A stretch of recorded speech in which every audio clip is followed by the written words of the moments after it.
महाराष्ट्र में अजान को लेकर सियासत गर्म है तो उसका असर कैसे यूपी में हो रहा है और खासकर अलीगढ़ के अंदर हो रहा है। महाराष्ट्र के बाद यूपी में लाउड स्पीकर लगाने की मांग 21 चौराहों पर लाउड स्पीकर लगाने की मांग कर रहे हैं हिंदू संगठन। जिला प्रशासन से ये पहुंचकर इस पर परमिशन भी मांगे। कल लाउड स्पीकर लगवाने के लिए संगठनों ने चंदा भी इकट्ठा किया था। कार्यक्रम को लेकर तैयारियों में जुटे हिंदूवादी संगठन और एबीवीपी के कार्यकर्ता। तो उसका असर आप देखिए। दरअसल कार्यकर्ता इसलिए चंदा इकट्ठा कर रहे हैं कि 21 जगह पर लाउड स्पीकर लगाया जाएगा, जहां मस्जिद के आगे बजरंग बली यानी हनुमान चालीसा तेज आवाज में पढ़ने का प्लान है। प्रमोद हमारे साथ, हमारे संवाददाता और इस खबर पर ज्यादा अपडेट के साथ जुड़ गए। प्रमोद, जिस तरह महाराष्ट्र में सियासत गरमाई हुई है क्योंकि राज ठाकरे ने जो बयान दिया 3 मई तक मौलानाओं को अल्टीमेटम दिया है कि जो लाउड तरीके से यानी बहुत तेज आवाज में अजान पढ़ी जाती है उसे रोका जाए, वरना वो हनुमान चालीसा। लेकिन उसका असर अब अलीगढ़ में भी दिखाई देने लगा है। जी बिल्कुल, देखिए अलीगढ़ में पूरी तरीके से इसका असर देखने को मिल रहा है और लगातार हिंदू संगठन जो मस्जिद है, मस्जिदों से लाउड स्पीकर हटवाने की लगातार मांग कर रहे थे। उसके बाद अब एक नया चेहरा सामने को देखने को मिल रहा है। हिंदूवादी संगठनों से जुड़े हुए युवाओं ने कल अलीगढ़ में चंदा इकट्ठा किया और इकट्ठा करने के बाद आज जिला प्रशासन यानी डीएम से अनुमति मांगेंगे। यानी शहर के मुख्य लगभग 21 चौराहों पर लाउड स्पीकर लगाया जाएगा। सबसे पहले आप तस्वीरें देख रहे होंगे, मैं इस वक्त अचल तालाब पर हूँ। ये मुख्य शहर का चौराहा है। एक लाउड स्पीकर यहाँ लगा जाएगा जिस पर हनुमान चालीसा चला करेगा। और इसके अलावा इस तरीके के शहर के लगभग 21 चौराहे तलाशे गए जिन पर लाउड स्पीकर लगाया जाएगा। हालांकि चंदा पूरी तरीके से कल इकट्ठा कर लिया गया है और आज डीएम शैलजा कुमारी जैसे जो हिंदूवादी संगठनों से तमाम लोग हैं जुड़े हुए हैं वो अनुमति। देखिए प्रमोद, प्रशासन, क्योंकि जिस तरह आपने जिक्र किया कि चंदा इकट्ठा किया गया है और बाकायदा परमिशन मांगी जा रही है, लेकिन प्रशासन थोड़ा बहुत अलर्ट है क्योंकि अलीगढ़ जिले की बात करें तो बड़ा संवेदनशील जिला है ये। बिल्कुल, देखिए जिस तरीके से अलीगढ़ को संवेदनशील में जाना जाता है उसी हिसाब से अब जिला प्रशासन इसकी अनुमति देता है या नहीं देता। हालांकि हिंदू संगठन के जो नेता है सीटू चौधरी ने दो टूक साफ तौर पर कहा है। उन्होंने कहा है कि 21 चौराहे नहीं, अगर परमिशन नहीं मिलती बावजूद कुछ चौराहों पर हम लाउड स्पीकर जरूर लगाएंगे। निश्चित तौर पर एक बार फिर अगर लाउड स्पीकर लगते हैं तो कहीं ना कहीं जिला प्रशासन को परेशानी का सामना करना पड़ेगा। जी प्रमोद, इस मसले पर जिस तरह जो मस्जिदों में अजान पढ़ी जा रही है, तेज आवाज में अजान आती है, उसको लेकर जिस तरह महाराष्ट्र में हुआ, तो अब जो हिंदू संगठन अलीगढ़ में कर रहे हैं इस पर किसी मुस्लिम धर्मगुरु का अलीगढ़ से कुछ बयान आया सामने अभी? देखिए अभी तक जो ये कार्यक्रम हिंदूवादियों का चल रहा है एक सीधे तौर पर शांतिपूर्ण ढंग से चल रहा है। यानी लोगों को इस बात की जानकारी नहीं है। अब जिस तरीके से बयान सामने आ रहे हैं और आज अनुमति मांगने जाएंगे तो निश्चित तौर पर मुस्लिम समुदाय से लोग जो जुड़े हुए हैं वो इसका विरोध करेंगे। और सबसे बड़ी अहम और बात देखने वाली ये है कि अब कुछ ही देर बाद हिंदू संगठन से जुड़े हुए युवा जिलाधिकारी शैलजा कुमारी जे के पास पहुंचेंगे और अनुमति मांगेंगे। अब देखना यह है सबसे बड़ा कि आखिर अनुमति लोगों को मिलती है या नहीं मिलती। बावजूद उन्होंने दो टूक ऐलान किया है कि अनुमति मिले या न मिले, चौराहे 21 नहीं कुछ कम चौराहे यानी लाउड स्पीकर जरूर लगेंगे जिस तरीके से इन लोगों ने कल। बिल्कुल, देखिए बेहद संवेदनशील मामला और संवेदनशील जिला अलीगढ़। ऐसे में आप बने रहिए प्रमोद। एक बार फिर से दर्शकों को बता दें, दरअसल महाराष्ट्र के बाद यूपी में भी लाउड स्पीकर लगाने की मांग हो रही है 21 चौराहे पर। एक बार फिर खबर समझा देते, खबर क्या है। दरअसल 21 चौराहों पर हिंदू संगठनों ने लाउड स्पीकर लगाने की मांग की है और यह अजान के विरोध में, क्योंकि तेज आवाज में जो अजान बजाई जाती है उसके विरोध में लाउड स्पीकर लगाए जाएंगे। और लाउड स्पीकर लगाने का मकसद हिंदू संगठनों का सिर्फ और सिर्फ यही है कि हनुमान चालीसा तेज आवाज में करना है।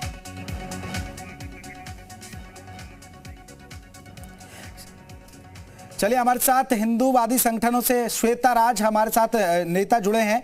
श्वेता राज जी, आपका बहुत बहुत स्वागत है। ये जो अलीगढ़ में कार्यक्रम चल रहा है इसे आप कैसे देख रहे हैं? देखिए, ऐसा है कि पूरे विश्व में अगर आज किसी देश में हिंदुओं की आबादी मेजॉरिटी में है तो वो केवल भारतवर्ष में है। और यही नहीं, ये कहीं भी नैतिक नहीं है कि मस्जिदों में इस तरीके से लाउड स्पीकर लगा करके अजानें बजाई जाए। यहाँ तक कि हाईकोर्ट का भी ऑर्डर है कि ये सारे लाउड स्पीकर उतरने चाहिए। तो अगर हिंदू लाउड स्पीकर लगा करके हनुमान चालीसा का पाठ कर रहा है, इसमें क्या समस्या है? लेकिन श्वेता जी, अलीगढ़ में ये सब हो रहा है। अलीगढ़ तो पहले ही संवेदनशील जिला है, फिर आप लोग ऐसा करेंगे तो आपको नहीं लग रहा है कि फिर माहौल खराब होगा? देखिए, ऐसा है कि माहौल खराब होने के विषय में अब सोचना थोड़ा सा बंद करना पड़ेगा क्योंकि आज हिंदू जागृत हो गया अपने अधिकारों को लेकर के, और हिंदुओं ने कभी नहीं जा करके किसी को प्रताड़ित किया है। आज हिंदू इतने वर्ष से प्रताड़ित हो रहा है तो वो आवाज उठा रहा है। तो आज हिंदू की आवाज उठाने पे इतनी समस्या क्यों हो रही है? इससे पूर्व में जब हिंदुओं का दमन होता था, आज बंगाल में हिंदुओं के साथ क्या हो रहा है उसको लेकर के नहीं आवाज आप लोग उठा रहे हैं। आज केवल हनुमान चालीसा पढ़ने पे आप लोग आवाज उठा रहे हैं। ये कौन सी आजादी है? आजादी हमारी भी, आजादी उनकी भी है। यदि उनको आजादी है लाउड स्पीकर लगाने की, तो हमको भी आजादी है लाउड स्पीकर लगाकर। लेकिन श्वेता जी, मुस्लिम समाज के लोग, जो मुस्लिम धर्म गुरु हैं, वो भी तो ये कहते हैं कि मंदिरों में खूब भजन कीर्तन होते हैं, तेज आवाज में होते हैं, सड़कों पर लगातार जागरण होते हैं, माता का जगराता होता है, वो भी सड़क पर हो जाता है और तेज तेज रात भर बजता रहता है। वो भी तो इस पर ऐतराज उठाएंगे ना फिर? नहीं तो करें ना ऐतराज, ऐतराज करें। हम लोग तो इतने वर्षों के ऐतराज को बर्दाश्त करते हुए चले आ रहे हैं। आप ये बताइए, आज बंगाल में कुछ हो रहा है, आप उस पे क्यों नहीं आवाज उठा रहे हैं? बंगाल में जिंदा जला दिए जा रहे हैं हिंदू, बंगाल में हिंदू महिलाओं के साथ रेप हो रहे हैं, बलात्कार हो रहे हैं, बच्चियों का कत्ल हो रहा है। आप लोग उसके विषय में क्यों नहीं आवाज उठाते हैं? जिस समय लव जिहाद होता है आप लोग उस पर नहीं आवाज उठाते हैं। केवल एक मस्जिद के सामने लाउड स्पीकर लगा करके हनुमान चालीसा का पाठ किया जा रहा है। भाई इसको भी हम भाईचारे के रूप में भी तो देख सकते हैं कि हम भाईचारा बढ़ाने के लिए ऐसा कर रहे हैं। वो अपनी मस्जिद में अजान अदा करें, हम अपनी लाउड स्पीकर पे हनुमान चालीसा पढ़ेंगे। नहीं ठीक है, लेकिन श्वेता जी आपकी बात ठीक है। देखिए, अगर हम दूसरे देशों में देखें या सऊदी अरब की बात करें, वो तो बहुत ही ज्यादातर वहां 94% के आसपास आबादी है मुस्लिमों की और बहुत सारी मस्जिदें, वहां भी अजान जो है वो तेज आवाज में अब नहीं होती है, क्योंकि वहां बाकायदा एक नोटिस दे दिया गया है कि तेज आवाज में अजान नहीं पढ़ेंगे।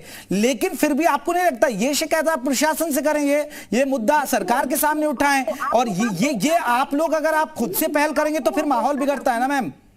आपको यहाँ टोकना चाहती हूँ, जितने भी आज इस्लामिक देश हैं, उन इस्लामिक देशों में जितनी कट्टरता, जितने प्रतिबंध हैं, उतने प्रतिबंध हिंदुस्तान में नहीं है।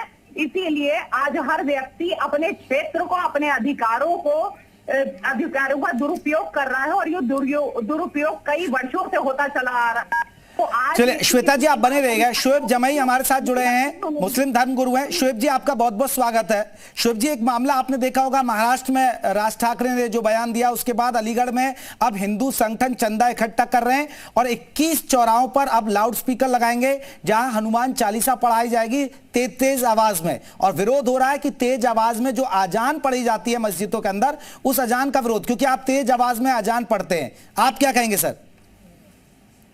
देखिए साहब, लॉजिकल बात ये है कि प्रशासन, सुप्रीम कोर्ट का जो एक ऑर्डर है डेसिबल लिमिट को कम करने का, उसका अनुपालन कराने के लिए प्रशासन की जिम्मेदारी है। हर एक जिले के डीएम और एसपी उसकी जिम्मेदारी है कि सुप्रीम कोर्ट का जो वो ऑर्डर है उस पर अमल कराए। तो इसके लिए बेंगलोर में जब ये अमल कराया गया सब जगह पे, बाकी धार्मिक स्थलों पे, तो वहाँ के मुसलमानों ने तो इसका स्वागत किया, किसी मस्जिद के इमाम ने इसका विरोध नहीं किया, बल्कि उसको कम किया। तो जब प्रशासन किसी चीज को अमल में कराती है तो वहाँ पे कोई विरोध नहीं होता और ना ही कोई माहौल खराब होता है। लेकिन अगर पब्लिक से या कोई दूसरी संगठन के लोग, जिनके पास ना कानून का कोई अधिकार है, ना वो किसी चीज को अनुपालन कराने का कोई अधिकार रखते हैं संवैधानिक तौर पर, ना आईपीसी को ऐसी हक देती है, तो ये तो आप वही कर रहे हैं जो यहाँ से कानून के खिलाफ हो। तो जब आप गैर कानूनी काम खुद ही कर रहे हैं तो आप अपनी काम को कैसे जस्टिफाई करेंगे? लेकिन शोएब जी मैं इस पर श्वेता जी से जवाब तो लूंगा, लेकिन आप तो एक मुस्लिम स्कॉलर हैं, आप लोग तो बहुत जागरूक हैं, तो आप लोग भी तो पहल कर सकते हैं ना सर। प्रशासन और कोर्ट ने जब कह रखा है कि बहुत ज्यादा, और आपने भी देखा होगा कि आप जो अब बहुत ही ज्यादा आबादी, जहां 100% मुस्लिमों की आबादी है, इंडोनेशिया की बात करें, सऊदी अरब की बात करें, वहां इन पर रोक है सब पर। नहीं, क्योंकि आपने अंतर्राष्ट्रीय बात की है। हाँ। तो किसी मुस्लिम देश में, श्वेता जी मैं अभी जवाब लूंगा, बस अभी शोएब जी की बात हो जाए कंप्लीट, फिर मैं आपके पास आ रहा हूँ। जी शोएब जी कहिए। किसी भी मुस्लिम देश में लाउड स्पीकर या फिर आजान देने पर बैन नहीं है, क्योंकि मैं कई 27 मुस्लिम मुल्कों का मैं खुद दौरा कर चुका हूँ। दूसरी बात ये है कि इन मुस्लिम देशों में आपको पता है दुनिया के 5 बड़े मुस्लिम देशों, शोएब जी सऊदी अरब के अंदर है ये, इंडोनेशिया के अंदर है ये। अरे भाई साहब, मैं खुद हज करने जाता हूँ, हर साल उम्रा करने जाते हैं हम लोग, तो हमको नहीं पता है क्या? ये बताइए कि इन 5 मुस्लिम देशों में लगभग 32 लाख भारतीय हिंदू काम करते हैं। यूएई में, दुबई में मंदिर है, सऊदी में भी मंदिर है, सब जगह है। कभी वहां के शेख ने या किसी ठीक है श्वेता जी, आपने सुना, क्या? आप लोग क्यों कदम उठा रहे हैं? आप लोग माहौल बिगाड़ना चाहते हैं, शोएब जी कह रहे हैं, प्रशासन की जिम्मेदारी है। देखिए ऐसा है कि प्रशासन के द्वारा इन्होंने एक बात बहुत अच्छी कही है कि प्रशासन ने ही अगर संज्ञान ले लिया होता चीजों का तो आज इस तरीके से हिंदुओं को आकर के अपना पक्ष नहीं रखना पड़ता, क्योंकि ये ऑलरेडी एक ऑर्डर पास है। Since I am a lawyer too, तो आई रियली अप्रिशिएट कि इन्होंने इस तरीके की बात करी। ये तो प्रशासन को ही करा देना चाहिए और ये हर तरीके से हम सभी के लिए फायदेमंद है, क्योंकि अगर नॉइज पॉल्यूशन हो रहा है that is also destroying our environment. तो जहां पे हम भाईचारे की बात करते हैं, जहां पे हम समरसता की बात करते हैं, जहां पे हम एकता की बात करते हैं, तो वहां पे सबके लिए बराबर कानून व्यवस्था भी होनी चाहिए, व्यवस्थाएं भी बराबर होनी चाहिए। आज तक तुष्टीकरण की राजनीति के तहत हिंदुओं का किस प्रकार से दमन हुआ है, उस दमन के नाते ये विरोध जगह जगह आ रहे हैं और ये विरोध इसलिए भी देखना पड़ रहा है क्योंकि प्रशासन ने अभी तक अपनी ही श्वेता जी, शोएब जी ये कह रहे हैं कि आप क्यों आ रहे हैं, ये तो प्रशासन की जिम्मेदारी है ना, प्रशासन से शिकायत करिए ना आप। फिर प्रशासन ने संज्ञान नहीं लिया। हमें देखिए, हमें आंदोलन करने का अधिकार है, हमें कहीं भी धरना प्रदर्शन करने का अधिकार है, ये अधिकार तो हमको संविधान दे रहा है। आप रोक लेंगे? शोएब जी सुना आपने? अरे भाई, धरना प्रदर्शन करने से कौन रोक रहा है आपको? आपने इतने महीने दिल्ली में लोगों को बिठा करके रखा था इसके विरोध में, सीए के विरोध में, एनआरसी के विरोध में, और अगर हम एक छोटा सा प्रदर्शन कर रहे हैं किसी लॉजिकल चीज के विरोध में, तो आप वो कहेंगे कि हम संविधान के विरुद्ध जा रहे हैं, हम प्रशासन के विरुद्ध जा रहे हैं, हम शासन के विरुद्ध जा रहे हैं, मतलब हम अपना पक्ष ना रखें। हिंदुओं शोएब जी, शाहीन बाग याद दिला रही हैं श्वेता जी आपको? नहीं, मुझे अच्छी से याद है शाहीन बाग, मुझे क्या मेरी आने वाली 70 नस्लों को भी याद रहेगा और इस बात का फक्र भी रहेगा। लेकिन मैं ये कह रहा हूँ, मैं तो आपको आंदोलन से नहीं रोक रहा हूँ। बातें करके ये नहीं माहौल खराब कर रहे हैं, इनको फक्र होता है जहाँ पे देश की व्यवस्था को खराब कर रहे हैं। ये हमारे यहाँ कितना नुकसान उठाया है हिंदुस्तान ने, मतलब वैक्सीन का विरोध किया, आखिर कहाँ तक, किस स्तर तक जाएगी ये मानसिकता? क्या पढ़ाई लिखाई बोलेगी मैडम, या बोलने देंगी किसी और को भी? लॉयर है, अब आप लोग को शांत हो जाना चाहिए। अब शांत होने का समय आ गया है, क्योंकि हिंदू जाग गया है और हिंदू अब नहीं बैठेगा, हिंदू चुप नहीं बैठेगा, अपने अधिकारों के लिए हर जगह लड़ेगा। झूठ बोलना बंद कर दीजिए, हिंदू खतरे में। अरे भाई, यहाँ से इतने सालों से हिंदू खतरे में नहीं था, मोदी जी के आते ही हिंदू खतरे में हो गया। ये सब झूठ बोलना बंद कर दीजिए, भारत के अंदर हिंदू खतरे में आ जाएगा। कमाल की बात करती है मैडम आप। हिंदुस्तान में आपको बता दूं, बीजेपी के नेता खतरे में आ जाते हैं, लोग जब खतरे में आते हैं तो हिंदू खतरे में आना शुरू हो जाता है। ठीक है श्वेता जी, शोएब जी मैं रोकूंगा। शरद शर्मा जुड़ गए, वीएचपी के नेता शरद शर्मा जी जुड़ गए। शरद जी, आपके मामले में ये मामला संज्ञान में आया है क्योंकि अलीगढ़ में कुछ हिंदूवादी संगठन अब अजान के विरोध में लाउड स्पीकर लगाने जा रहे हैं 21 जगह पर, क्या कहेंगे आप?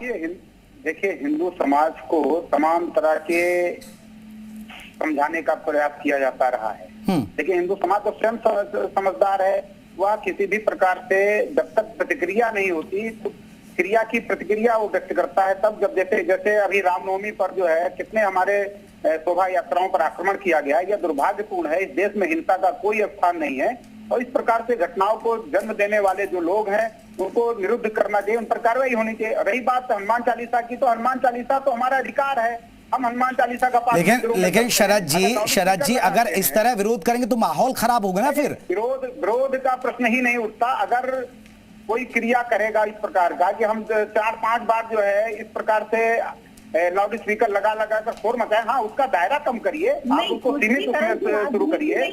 ठीक है शोएब जी, आपने सुना शरद जी भी वही बात कर रहे हैं जो श्वेता जी कह रही हैं। वो भी कह रहे हैं कि देखिए एक्शन के बाद रिएक्शन होता है। जिस तरह रामनवमी में कई जगह से खबरें आई कि जो जहां पर रामनवमी को लेकर झांकियां निकाली जा रही थी वहां हंगामा किया गया।